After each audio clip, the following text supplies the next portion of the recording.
নমস্কার দর্শক বন্ধু, হেলথ ইম্প্যাক্ট ইউথের এই বিশেষ পর্বে আপনাদের স্বাগত জানাচ্ছি।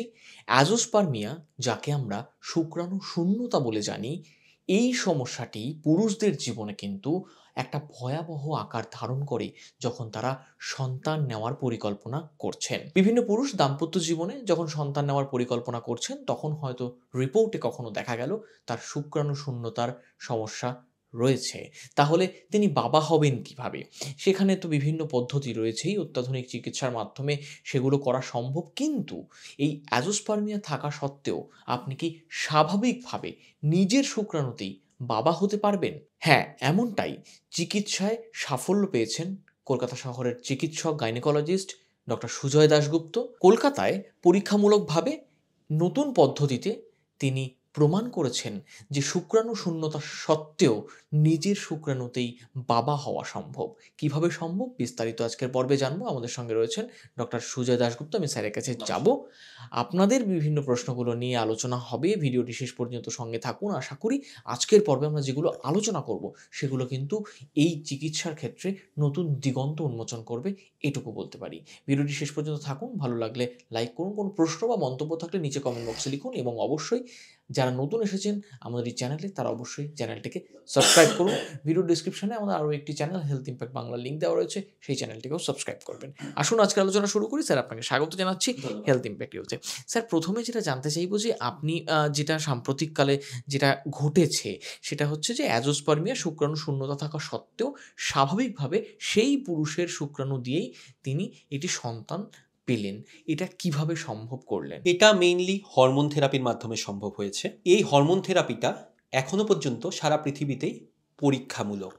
ব্রাজিলের বিশিষ্ট চিকিৎসক এবং বিজ্ঞানী স্যান্ড্রো এস্টেভিস 2024 সালের মার্চ মাসে প্রথমে এই কনসেপ্টটা নিয়ে আসেন। এটাকে বলা হয় অ্যাফ্রোডাইট ক্রাইটেরিয়া, যাকে আমরা যদি ডিটেলসে বলি তাহলে তার মানে হচ্ছে addressing male patients with infertility and or hypogonadism owing to altered idiopathic testicular function, অর্থাৎ যেসব পুরুষের অন্ডকোষ বা টেস্টিসের কার্যক্ষমতা চেঞ্জ হয়েছে, তার কোনো কারণ পাওয়া যাচ্ছে না, তাদের ক্ষেত্রে হরমোন থেরাপি দিয়ে তিনি দাবি করেছিলেন যে আইভিএফ বা ইক্সি করে প্রেগনেন্সি আসার চান্স বাড়ে। কিছু কিছু ক্ষেত্রে দেখা গেছে যে নর্মালি প্রেগনেন্সি আসার চান্স বাড়ে, কিন্তু সেটা নর্মালি প্রেগনেন্সি আসতে পারে সেটার প্রমাণ খুব একটা পৃথিবীতে নেই। এটা আমরা যেটা দিয়েছিলাম, এই পেশেন্টকে আমরা বলে দিয়েছিলাম যে এটা এক্সপেরিমেন্টাল থেরাপি, এটা কাজ না করার সম্ভাবনায় খুব বেশি, কিন্তু তিনি রাজি হয়েছিলেন এবং তিনি অনেক দিন ধরে হরমোন থেরাপি নিয়েছিলেন। আমরা খুব অবাক হয়ে গেছিলাম, কারণ তার প্রথমে তিনি এসেছিলেন অ্যাজোস্পার্মিয়া নিয়ে। হরমোন থেরাপি প্রায় আমরা বলেছিলাম বেশি দিন নেবেন না, 6 মাসের বেশি নেবেন না, কারণ দেখুন আবার স্পাম মাঝখানে ইমপ্রুভ করছিল, কিন্তু আমাদের ভয় ছিল স্পাম কাউন্ট আরও খারাপ হয়ে যেতে পারে, কারণ যাদের অ্যাজোস্পার্মিয়া বা শুক্রাণু অত্যন্ত কম থাকে তাদের যদি আমরা অবহেলা করি স্পাম কাউন্ট খারাপ হতে থাকে দিনকে দিন। কিন্তু তিনি তার পেশাগত কারণে আমরা বলেছিলাম আইভিএফ করুন, কিন্তু তিনি একটু আইভিএফটা দেরি করতে চাইছিলেন, টাকা পয়সা এবং পেশাগত কারণে তিনি প্রায় 9 মাসের মতো ইনজেকশন নিয়েছিলেন।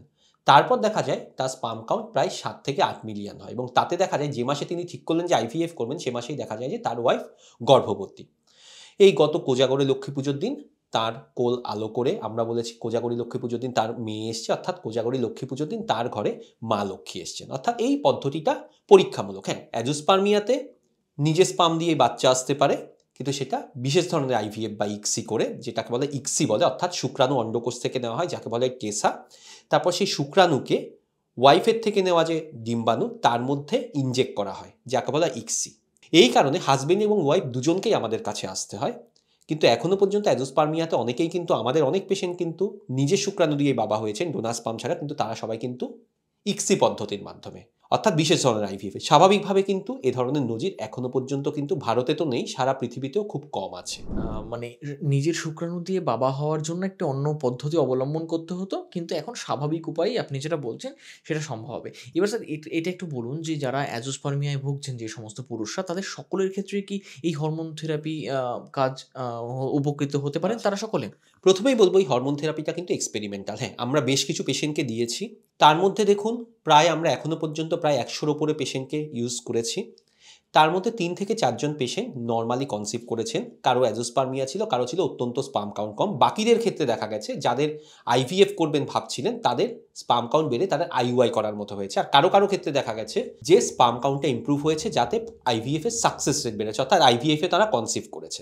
এবার কারো ক্ষেত্রে সম্ভব কিনা বুঝতে হলে আমাদের আগে বুঝতে হবে অ্যাজোস্পার্মিয়ার এখনো পর্যন্ত স্ট্যান্ডার্ড ট্রিটমেন্ট কি, অর্থাৎ সারা পৃথিবীতে স্ট্যান্ডার্ড ট্রিটমেন্ট কি। কারণ আমরা যেটা বললাম সেটা এক্সপেরিমেন্টাল, পরীক্ষামূলক থেরাপি। সৌভাগ্যজনকভাবে তার প্রেগনেন্সি এসছে, নর্মালি ডেলিভারি হয়েছে। কিন্তু নর্মালি অ্যাজোস্পার্মিয়ার ক্ষেত্রে কি করা হয়? অ্যাজোস্পার্মিয়া মানে শুক্রাণু শূন্যতা, অর্থাৎ স্পার্মে কোনো শুক্রাণু নেই। একটা রিপোর্ট দেখে অ্যাজোস্পার্মিয়া ডায়াগনোসিস করা যায় না, অন্তত দুটো শুক্রাণুর রিপোর্ট দেখা দরকার। কিন্তু অ্যাজোস্পার্মিয়া হলে অনেক পেশেন্ট যেটা ভুলটা করেন, তারা ভেঙে পড়েন, তারা ভাবেন ডোনার স্পার্ম ছাড়া উপায় নেই।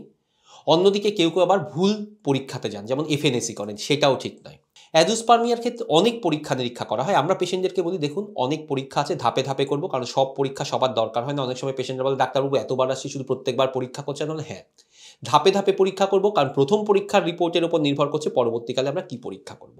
এখনো পর্যন্ত পৃথিবীতে যা ট্রিটমেন্ট ছিল তার মধ্যে দেখা গেছে অ্যাজোস্পার্মিয়া যদি 100 জনের থাকে, তার মধ্যে 10 জনের থাকে হাইপোগোনাডোট্রপিক হাইপোগোনাডিজম, অর্থাৎ ব্রেনে পিটুইটারি গ্ল্যান্ডের সমস্যা, পিটুইটারি গ্ল্যান্ড থেকে হরমোন বেরোয় না। সেক্ষেত্রে 6 মাস থেকে 1 বছর হরমোন থেরাপি নিলে স্পার্ম নর্মালি তৈরি হতে পারে, তাদের স্বাভাবিকভাবে প্রেগনেন্সি আসতে পারে। সেটা নতুন কিছু নয়, হাইপোগোনাডোট্রপিক হাইপোগোনাডিজম। কিন্তু যাদের পিটুইটারি গ্ল্যান্ড নর্মাল, অর্থাৎ এফএসএইচ এলএইচ হরমোন নর্মাল অথবা বেশি আছে, তাদের ক্ষেত্রে এখনো পর্যন্ত আমরা জানতাম একটাই স্বীকৃত পদ্ধতি, সেটা হচ্ছে টেসা করে ইক্সি করা, অর্থাৎ অন্ডকোষ থেকে স্পার্ম নেওয়া, যাকে বলা হয় টেসা, সূচ দিয়ে বা ছোট করে কেটে, অজ্ঞান করে অবশ্যই, তারপর সেটা দিয়ে যেটা বললাম ইক্সি করা, অর্থাৎ বিশেষ ধরনের আইভিএফ করা, ওয়াইফের থেকে ডিম্বাণু নেওয়া। এক্ষেত্রে একটা বলে রাখি, অনেক অ্যাজোস্পার্মিয়া পেশেন্ট করেন কি একা নিজেরা চলে আসেন, ওয়াইফকে আনেন না। এটা কিন্তু ভুল জিনিস। প্রথম কথা, হরমোন থেরাপি দেওয়া যাবে কিনা ওয়াইফের ওপর নির্ভর করে। ওয়াইফের ধরুন বয়স অত্যন্ত বেশি, তাহলে কিন্তু হরমোন থেরাপি দিয়ে সময় নষ্ট করা যাবে না। এবার অ্যাজোস্পার্মিয়ার ক্ষেত্রে আমরা কি করি, কিছু জেনেটিক টেস্ট করি, তারপর আমরা দেখি স্বাভাবিকভাবে প্রেগনেন্সি আসার চান্স আছে কিনা। খুব রেয়ার কিছু ক্ষেত্রে অ্যাজোস্পার্মিয়ার কারণ হচ্ছে কোনো অবস্ট্রাকশন, অর্থাৎ শুক্রাণু তৈরি হচ্ছে, সেটা বাইরে বেরোচ্ছে না, সেটা অপারেশন করে ঠিক করা যায়। কিন্তু বেশিরভাগ ক্ষেত্রে আমরা এখনো পর্যন্ত যা জানি, যার কারণ হচ্ছে নন অবস্ট্রাকটিভ, অর্থাৎ শুক্রাণু কম তৈরি হচ্ছে, এবং সেক্ষেত্রে আমরা ইক্সি হচ্ছে একমাত্র পদ্ধতি। এবার তাহলে এতটা ভূমিকা করার পর আপনার প্রশ্নটাতে আসি যে সব পুরুষের ক্ষেত্রে সম্ভব কিনা।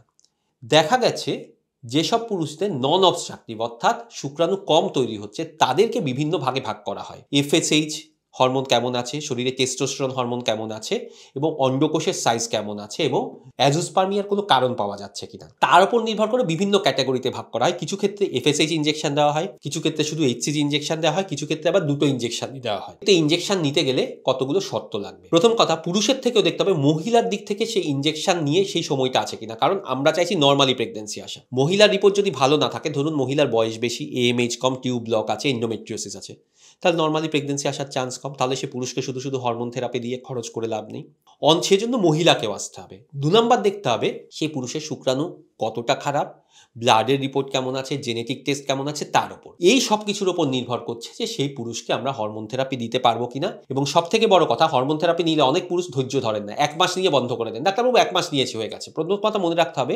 শুক্রাণু তৈরিতে কিন্তু অন্তত 3 মাস সময় লাগে। এই জন্য হরমোন থেরাপি অন্তত 6 মাসের আগে কিন্তু কিছু এক্সপেক্ট করা যায় না, কারো ক্ষেত্রে 1 বছর লাগে। এবং হরমোন থেরাপি মানে ইনজেকশন, সপ্তাহে অন্তত 3 দিন করে নিতে হয়। কিছু ক্ষেত্রে 2 ধরনের ইনজেকশন দিচ্ছি আমরা, অর্থাৎ সপ্তাহে 6 দিনও নিতে হতে পারে। যেসব পুরুষ এই জিনিসগুলো করতে রাজি আছেন, অর্থাৎ এই যে আমি ইনজেকশন নেব রেগুলারলি, কারণ অনেকেই মনে করেন বাচ্চা আসছে না, এটা শুধুমাত্র স্ত্রীর দায়, আমার কোনো দায় নয়। যদি সেই পুরুষ তাতে রাজি থাকেন, হরমোন থেরাপি নেব, ধৈর্য ধরবো, তাহলেই তাদের ক্ষেত্রে আমরা এই হরমোন থেরাপি দিয়ে, অর্থাৎ এই যে অ্যাফ্রোডাইট যে পদ্ধতিটা বলছি সেটার মাধ্যমে সম্ভব। অর্থাৎ বেশ কিছু পুরুষের ক্ষেত্রে কিন্তু আমরা কিন্তু এটা ট্রাই করে দেখতে পারি। এই যে হরমোন থেরাপিটা আপনি বলছেন, এটার কি কোনো ধরনের পার্শ্ব প্রতিক্রিয়া আছে, যেহেতু অনেকগুলো ইনজেকশন বা ডোজ নেওয়া হচ্ছে? দেখুন, এই hormone therapy by and large safe, কারণ এই হরমোন থেরাপি কিন্তু মহিলাদের ক্ষেত্রে, আইভিএফ এর ক্ষেত্রে হরমোন থেরাপি দেওয়া হয়। হরমোন থেরাপির সাইড এফেক্ট বলতে দেখুন, ইনজেকশনের যা যা সাইড এফেক্ট, ইনজেকশনের জায়গাটায় একটু অস্বস্তি হওয়া, কারো কারো ক্ষেত্রে সে জায়গায় ফুলে যাওয়া, সামান্য ব্যথা হওয়া, এইগুলো।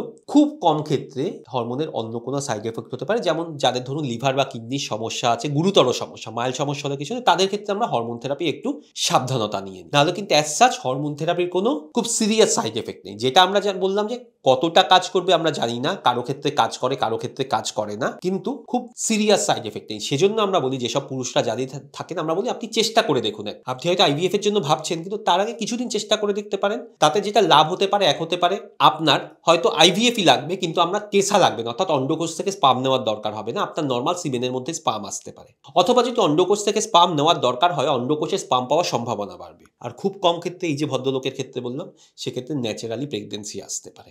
অর্থাৎ এটা হারানোর কিছু নেই, আমরা যে বলি নাথিং টু লুজ, অর্থাৎ আমরা চেষ্টা করে দেখতে পারি হরমোন থেরাপি দিয়ে। এবার স্যার এই হরমোন থেরাপি যদি ব্যর্থ হয় তাহলে পরবর্তী কি পদক্ষেপ আপনারা, যেটা চিরাচরিত পদক্ষেপ সেই পদক্ষেপেই তাহলে যেতে হবে? অবশ্যই সেটা হচ্ছে আইভিএফ ইক্সি, ওই যে বললাম বিশেষ ধরনের আইভিএফ এবং অন্ডকোষ থেকে স্পাম নিয়ে করা।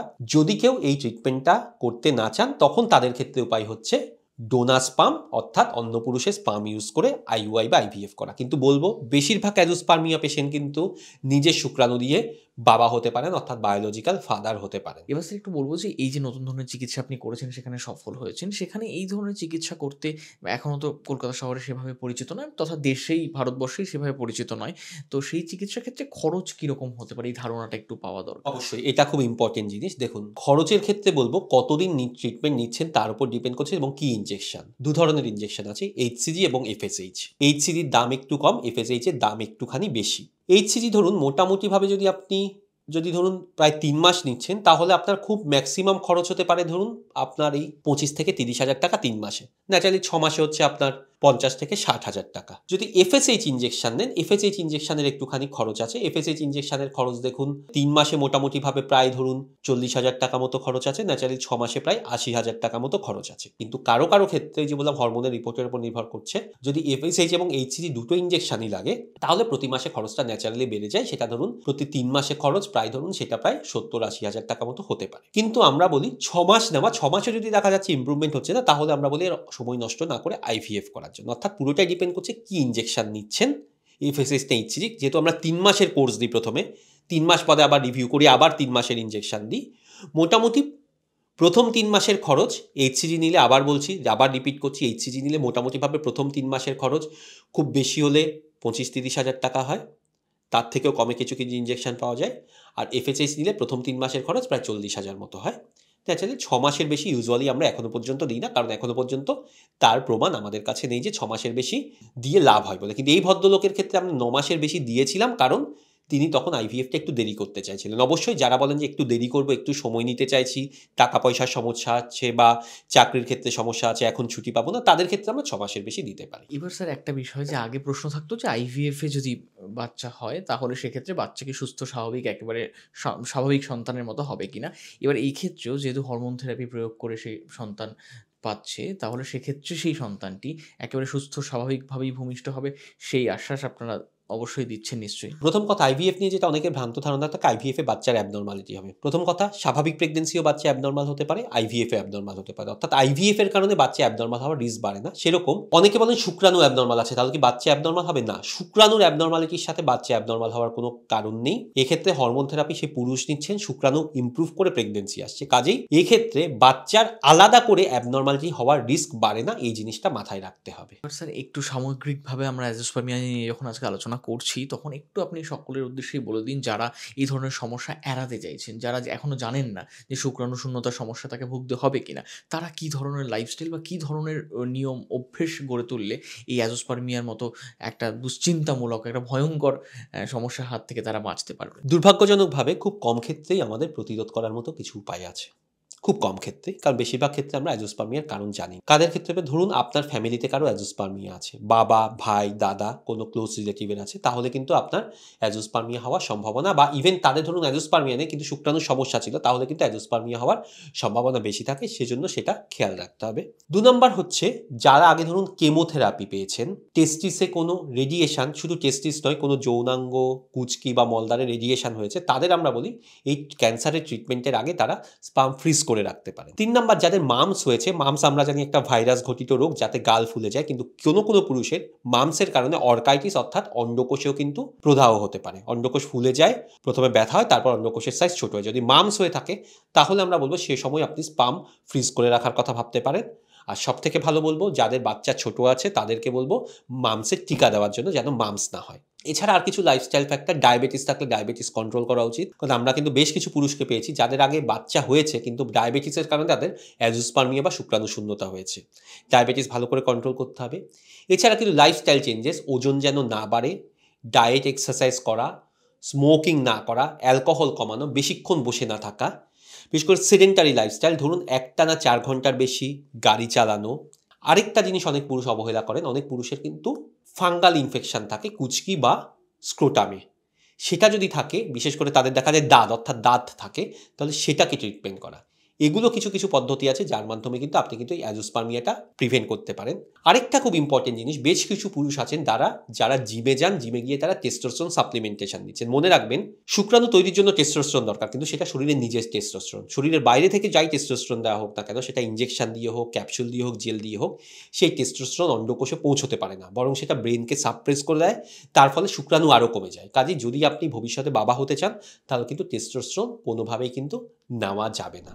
একেবারে শেষ প্রান্তে এসে স্যার একটা জিনিস জানার, যে এই হরমোন থেরাপিতে আপনি সফল হয়েছেন, সুস্থ সন্তানের জন্ম দিয়েছেন, কিন্তু এই হরমোন থেরাপি বা যারা সন্তানহীনতার সমস্যায় ভুগছেন তাদের জন্য এতদিন শুধুমাত্র আইভিএফ একটি অপশান ছিল, এবং সেখানে আজকে হরমোন থেরাপিটাও জুড়ে গিয়েছে। আপনি তাহলে কিভাবে আশ্বস্ত করতে চাইছেন যেসব দম্পতিরা এখনও সন্তান পাননি, তারা চাইছেন সন্তান নিতে? দেখুন, এখনো পর্যন্ত কিন্তু বলবো, এই হরমোন থেরাপিটা কিন্তু এখনো পর্যন্ত সর্বজন স্বীকৃত নয়, এবং এখন এটা নিয়ে বিতর্ক রয়েছে। অর্থাৎ এটা কিন্তু কোনোভাবেই কিন্তু আমরা বলবো না যে আইভিএফ এর বিকল্প বলে। হ্যাঁ, আইভিএফ এর আগে আমরা চেষ্টা করতে পারি হরমোন থেরাপি দিয়ে কারো কারো ক্ষেত্রে। সন্তান যাদের হচ্ছে না, তারা অবশ্যই একটা হতাশায় থাকেন। বিশেষ করে পুরুষদের ক্ষেত্রে আমরা দেখেছি তারা খুব হতাশায় ভোগেন। অনেকে মনে করেন যে শুক্রাণু শূন্যতা মানেই হচ্ছে, অনেকে বলেন যে ডাক্তারবাবু আমি আর পুরুষ নেই। যে আপনার পুরুষত্বের সাথে কিন্তু শুক্রাণুর কোনো সম্পর্ক নেই, এই জিনিসটা মাথায় রাখতে হবে। এবং এই সমস্যাতে শুধু আপনি একা ভুগছেন তাই নয়, অনেকেই ভুগছেন। লজ্জা ত্যাগ করে চিকিৎসা নিতে আসুন, স্বামী স্ত্রী দুজনেই ডাক্তারের কাছে আসুন।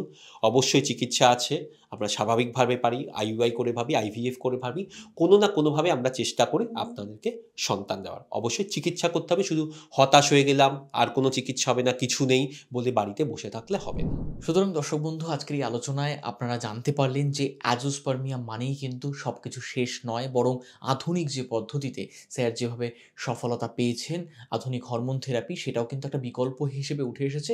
যদিও সেটা এখনও সর্বজন স্বীকৃত নয়, সেটা এখন পরীক্ষামূলক স্তরেই রয়েছে, তবুও একটা বিকল্প তো পাওয়া গিয়েছে। আইভিএফ বা আইইউআই যখন করবেন তার আগে একটা হরমোন থেরাপি তো আপনি নিতেই পারেন, এবং অবশ্যই সেটা চিকিৎসকের পরামর্শ অনুযায়ী। আজকের এই প্রতিবেদনটি আপনাদের ভালো লাগলে ভিডিওটি লাইক করুন। কোনো বক্তব্য বা মন্তব্য থাকলে, প্রশ্ন থাকলে নিচে কমেন্ট বক্সে লিখুন এবং শেয়ার করুন সকলের সঙ্গে, যাতে সকলে এই বিষয়টি সম্পর্কে আরও অবগত হতে পারেন। ভালো থাকবেন, সুস্থ থাকবেন, সুস্থ সন্তানের জন্ম দেবেন, এই কামনা করি। ধন্যবাদ।